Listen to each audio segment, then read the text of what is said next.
Hello दोस्तों, स्वागत है आपका हमारे यूट्यूब चैनल पर।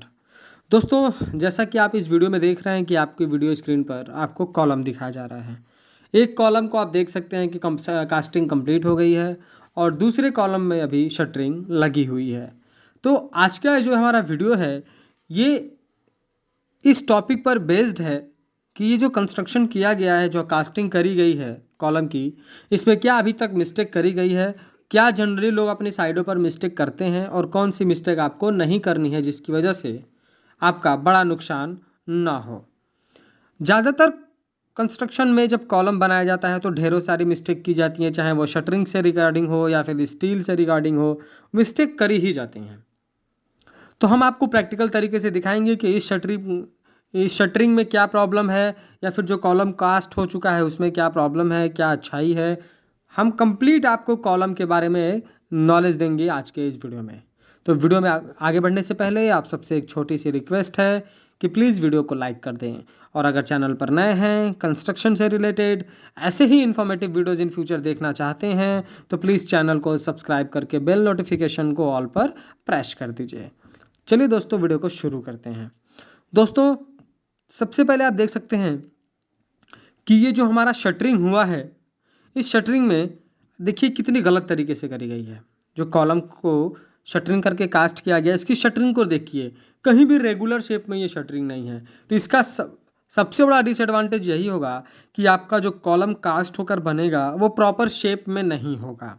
शेप इन द सेंस कि अगर 9 इंच बाय 9 इंच का अगर आप कॉलम बना रहे हैं तो जब आप शटरिंग को इस इरेगुलर शेप में लगा देंगे तो कहीं पर 8.5 इंच, कहीं पर 9 इंच, कहीं पर 8 इंच, इस तरीके के आपको कॉलम का थिकनेस मिलेगा।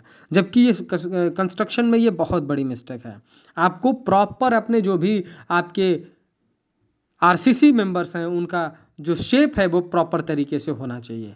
तो 9 इंच बाई 9 इंच का कॉलम बना रहे हैं तो आप इस तरीके से ही शटरिंग लगाइए कि प्रॉपर तरीके से वो शेप में अपने आए।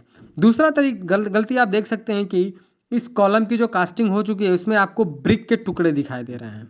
तो मैं आपको बता दूं कि आपको जब भी कंस्ट्रक्शन करना है और आप कॉलम की कास्टिंग कर रहे हैं तो कॉलम की कास्टिंग में आपको एग्रीगेट यूज़ करना है, न कि ब्रिक बालास्ट यूज़ करना है। पर यहाँ पर आप देख सकते हैं कि क्लियर विजिबल हो रहा है कि यहाँ पर एक बड़ा ईंट का टुकड़ा भी इसमें डाला गया है। ये तो वो भी ईंट का टुकड़ा है जो हमें दिखाई दे रहा है, न जाने इसके अलावा भी टुकड़े कितने इसमें डाले गए होंगे। ये तो कंस्ट्रक्शन करने वाला जो काम कराया है मिस्त्री या फिर कॉन्ट्रैक्टर ही जानता है। लेकिन ये एक बड़ी मिस्टेक है। आपको स्ट्रेंथ गेन करने के लिए जब आपको उसमें कहा जाता है कि आप एग्रीगेट यूज़ करिए 20 to 25 mm का, तो वहाँ पर आप ब्रिक बालास्ट यूज़ करती हैं, या वो बाई मिस्टेकली गया हो या फिर इंटेंशनली डाला गया हो। दोनों तरीके में, दोनों ही सूरत में ये चीज़ बहुत गलत है। आपको कभी भी ईंट के टुकड़े उसमें नहीं डालने हैं, आपको उसमें एग्रीगेट ही यूज़ करना है। तो बड़ी मिस्टेक ये है कि ब्रिक के टुकड़े आपको कॉलम में यूज़ नहीं करने हैं। तीसरा, अगर आपकी शटरिंग जुगाड़ू तरीके से हुई होगी तो आप वाइब्रेशन करने से बचेंगे, क्योंकि वाइब्रेशन करने से कहीं ना कहीं शटरिंग पे भी हल्का फुल्का वाइब्रेशन आता है। तो इसीलिए अगर आप वाइब्रेशन नहीं करेंगे, यहाँ पर भी वही किया गया है, वाइब्रेटर का यूज़ नहीं किया गया है, तो इसमें हनीकम दिखाई देंगे और कुछ हनीकम आपको दिख भी रहे होंगे। तो ये एक बड़ी मिस्टेक है। उसके बाद आप देखिए कि जो ये कॉलम बनाया गया है जिस पे अभी शटरिंग लगी हुई है, ये एक तरफ से किसी का घर जो है कंस्ट्रक्शन हो चुका है। तो इन्होंने जो कॉलम बनाया है वो कॉलम इनके ब्रिक से बिल्कुल चिपका करके बना दिया है। एक तो जो आपका कॉलम है वो आपके जो बगल वाले का ब्रिक वर्क है उससे ज्वाइंट हो जाएगा, तो वो कहीं ना कहीं घर पे आने वाले लोड को डिस्ट्रीब्यूट भी करेगा। और उसके बाद जब अपने ब्रिक वर्क जब उधर हो चुका है और आप कॉलम की कास्टिंग किए होंगे, बीच में आपने कोई लेयर नहीं डाली, तो आपके कंक्रीट का जो मोटार का जो पानी है, जो कंक्रीट का आपका पानी है, जो मॉइस्चर है, वो जो ब्रिक एब्जॉर्ब कर लिया होगा, तो उससे भी आपका जो कंक्रीट है वो स्ट्रेंथ में नहीं आएगा। तो ये भी एक बहुत बड़ी मिस्टेक है दोस्तों। उसके बाद देखिए कि दूसरे कॉलम के ऊपर कि जो यहाँ पर कॉलम का स्टील का मैं ज्वाइंट दिखा रहा हूँ वो ज्वाइंट सारा का सारा एक ही पास है।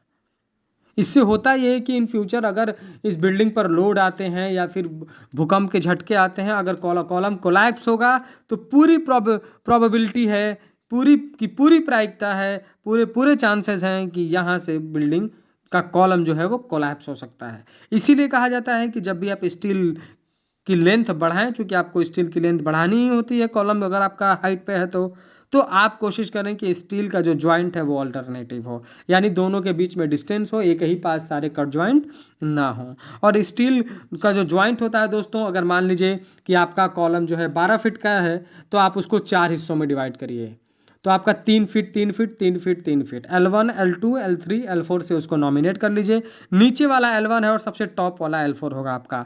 तो L1 और L4 में कभी भी आपको ज्वाइंट नहीं देना होता है, आपको बीच के हिस्से L2 और L3 में ही आपको ये ज्वाइंट्स देने होते हैं। तो ये कुछ छोटे छोटे मिस्टेक हैं, इन मिस्टेक से आपको बचना चाहिए जब भी आप कॉलम की कास्टिंग करें।